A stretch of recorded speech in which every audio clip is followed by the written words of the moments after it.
Էլ ինչ են խոստանում։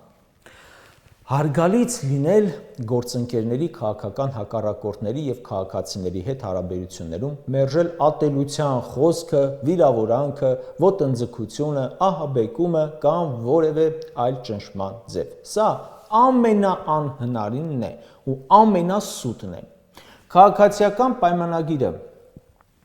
իր պաշտոնյա անդամներով, կուսակցական ղեկավարներով սնվում են ատելությունից, բոլորին տրամադրել են իրար դեմ, բաժանել են մարդկանց, հասարակական ու պետական կյանքի ամեն անկյուն մտցրել են ատելություն, ատելությամբ են եկել իշխանության ու ատելությամբ կառավարում են։ Նիկոլի ռեսուրսն է ատելությունը, որով էլ հենց պահում է իր իշխանությունը։ Ատելությունը մեր երկրում այս ողբերգությունների պատճառն է։ Չկա մի գերդաստան անգամ, որի անդամների մեջ հակադրություն ու անգամ թշնամանք չկա Նիկոլի պատճառով։ Երբ Նիկոլն ընդունում է վարքագծի կանոնագիրք ու խոսում ատելության վերացման մասին, նշանակում է, որ պետք է արդեն փակված լիներ ֆեյքերի պոակը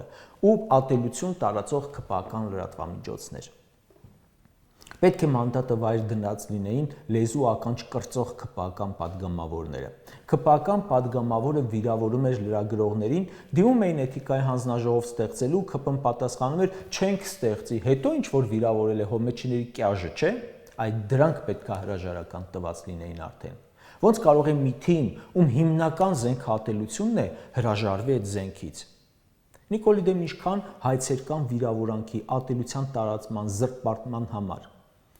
Աշխարհի միակ ղեկավարն է, ում գրառումը Facebook-ը անգամ արգելափակել է ատելության խոսքի հայոյանքի պատճառով։ Էս ինչից եք դուք խոսում, ինչ կանոնագիրք եք գրել։